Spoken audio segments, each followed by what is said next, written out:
Two Palm Springs police officers being remembered this morning after being murdered in the line of duty over the weekend.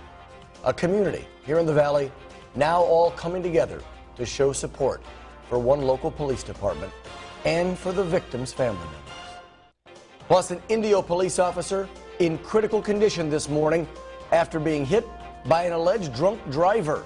The very latest on that officer's condition. And Donald Trump and Hillary Clinton faced off last night in the second presidential debate. Did you see it? This is issues on both campaigns surfaced over the weekend that were troubling for both. First in the Coachella Valley, you're watching KMIR-TV Palm Springs, where the news comes first. KMIR News starts now. Good Monday morning to you. I'm Dan Ball. We thank you so much for tuning in today. Before we get to all those news headlines, there's a lot of them to get to. Let's check in with our friend Samada, find out how that forecast is looking today. Yes. Good morning. Good morning, everyone. Oh, what a rough weekend it's been. I've got to say, it's been a tough one for everyone in this community. It's, yeah, you know, you sit here and you think, I've got this problem, I've got that problem in life. But when you see that life can be taken away just like that. Taken away that quick, like we saw this weekend. And our hearts and prayers go out to those two families, yeah, to the officers of the families of those two officers and the department and all our law enforcement that put their lives on the line every single day. So again, huge thanks, and again, our prayers and our thoughts are with them. Yeah, definitely, definitely.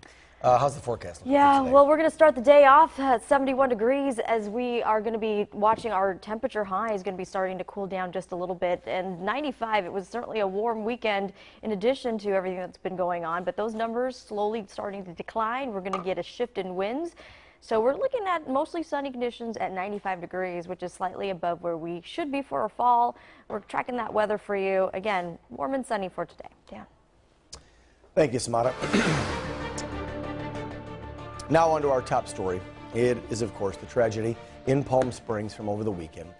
We as a community continue to mourn the loss of the two Palm Springs police officers who were killed over the weekend in the line of duty. Officer Jose Gil Vega and Leslie Zarebny. They were shot and killed Saturday afternoon while responding to a family disturbance call. Vega, a 35-year veteran of the department, he was due to retire in December. And also, on that day, Saturday, he was not scheduled to work, but he volunteered to come in on an overtime shift. He's survived by 8 children. Zarebny had been with the department for a year and a half. She leaves behind a little 4-month-old girl and a husband who works for the Riverside County Sheriff's Department. Now, we're also learning the third officer who was shot in Saturday's shooting was released from the hospital last evening. The outpouring of support from the community and fellow law enforcement has been enormous. Dozens of police cruisers from all corners of Riverside County and across the Inland Empire joined in a procession Saturday evening. Take a look at that as the bodies of Zarebny and Vega were brought from Desert Regional Medical Center to the coroner's office in Indio. A community and law enforcement all coming together through this tragic event. A vigil was held last evening, 5 o'clock at the Palm Springs Police Department in honor of the fallen heroes. Hundreds and hundreds of people showed up for that ceremony. That's when we learned more about these brave officers. And to see her laying down with her eyes open and to witness her husband in full Riverside County Sheriff's uniform, because he's a deputy sheriff, kissed her on the forehead for the last time. It's tough. I want to say that my grandpa was a really, really good man. He always talked to me about his job. He had 2 families. Our family right here, and that family over there, the blue. And we honor his service to you guys, and he loved you guys more than anything. Now to the murder suspect, 26-year-old John Felix. He was taken into custody early Sunday morning. This after shooting the 3 officers Standoff lasting more than 12 hours. He's now been booked into the Riverside County Jail, being held without bail. He's facing multiple charges, including first-degree murder of a peace officer with special circumstances. KMIR's Vince Marino tells us the moments that led up to the suspect's arrest. The death of officers Jose Gilbert Vega and Leslie Zarebny has left the Palm Springs Police Department reeling to cope. I am awake in a nightmare right now. Immediately following the shooting of the two officers, police arrived at the scene and set up a perimeter around the area. Riverside County SWAT used mechanical techniques, including a robot, but were unsuccessful to pinpoint Felix's location inside the home. It wasn't until chemical agents were used that Felix emerged from where he was barricaded. He ignored commands to surrender, but was subdued with what officials call less lethal munitions. When he emerged, he was wearing soft body armor, and he had a number of high-capacity magazines on his person. The investigation into the shooting is being conducted by the Riverside County Sheriff's Department. Deputies spent most of Sunday poring over the scene as more evidence was collected. Although an arrest has been made, understand there's a lot of work to be done. There's several personnel still processing the scene. The majority of our answers to what occurred is at the scene. It's going to come down to the investigators interpreting the scene to give us a better understanding how things unfolded. Vince Marino, KMIR News. And of course, KMIR News will have continuing coverage of the deaths of the two Palm Springs police officers, Jose Gil Vega and Leslie Zarebny. No word yet on when the memorials will be held for the officers. The Palm Springs Police Officers Association will be posting up a donation link on their Facebook page, they tell us, and website, palmspringspoa.com. If you'd like to help out, there are a lot of fundraisers and different websites and GoFundMe set up for the two families there that lost their loved ones. In other news, an Indio police officer is in critical condition this morning after being hit and injured by an alleged drunk driver in Indio. Now, this happened about 3:30 yesterday afternoon off Jackson Street. The officer rushed to Desert Regional Medical Center, we're told, with major injuries. CHP tells us that the driver of an SUV, 53-year-old Margaret Kendrick of Orange, is now facing DUI charges. The officer has not yet been identified.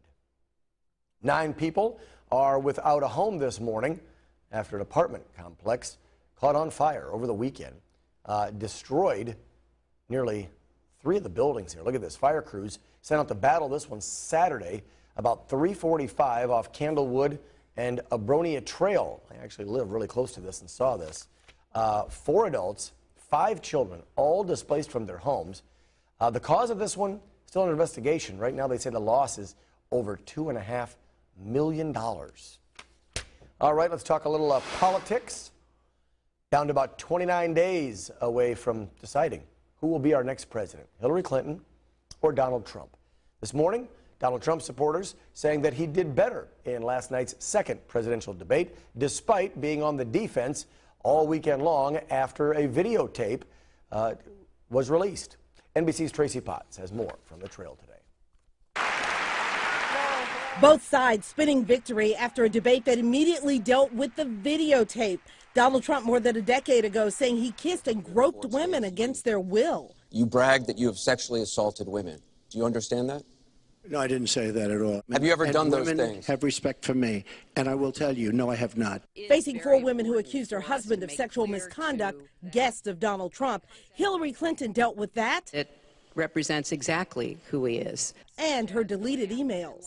There is no evidence that anyone can point to at all, anyone who says otherwise has no basis, that any classified material ended up in the wrong hands. Each accusing the other of lies. It's just awfully good that someone with the temperament of Donald Trump is not in charge of the law in our country. Because you'd be in jail. The debate did make news, Trump rescinding his Muslim ban, admitting he paid no federal taxes for an unspecified number of years, and breaking ranks with his own running mate, Mike Pence, on Syria. He and I haven't spoken, and I disagree. There were clear policy differences on taxes and health care. Obamacare is a disaster. If we just rip it up and throw it away, what Donald's not telling you is we just turn it back to the insurance companies the way it used to be.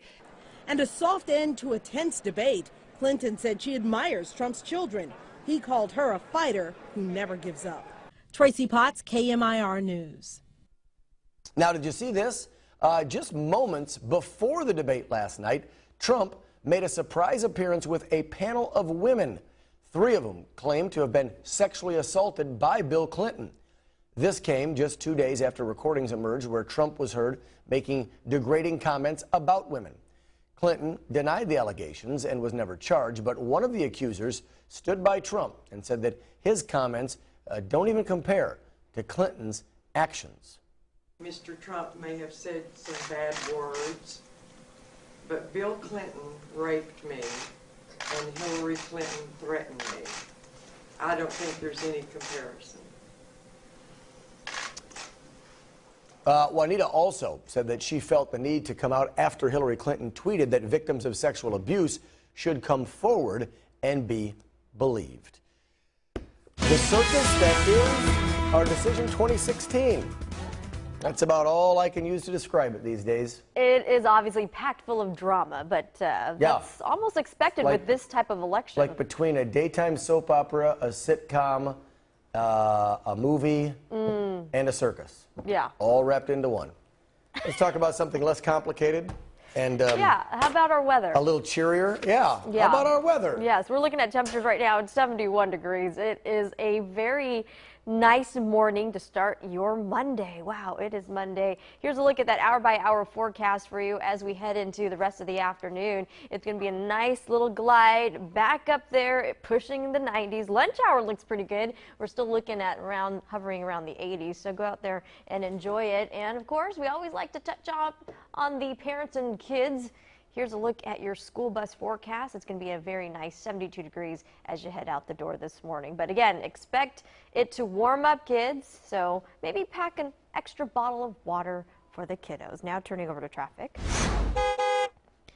Good Monday morning. As we were taking a look at traffic across the Coachella Valley, a lot of folks, of course, in town for Desert Trip, and that time is now here where they've got to head back out of town. So if you want to take advantage of the clear conditions across our desert, please do so when we're looking at great conditions as we speak. And if you'd like to contribute to our traffic report, go ahead and download the Waze app and go ahead and join us as a KMIR Desert driver.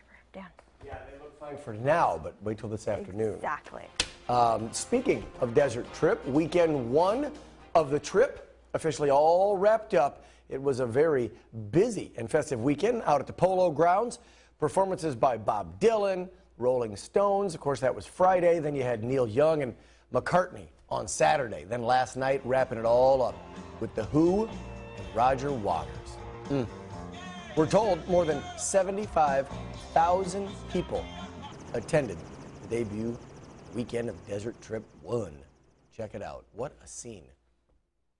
Desert Trip 2 next weekend. Okay, still tracking the remnants from Hurricane Matthew. The storm now headed out to sea. But now look at this, the aftermath. States left literally, look at this, underwater. The death toll continues to rise. We're going to have more on this deadly storm straight ahead. Don't go away.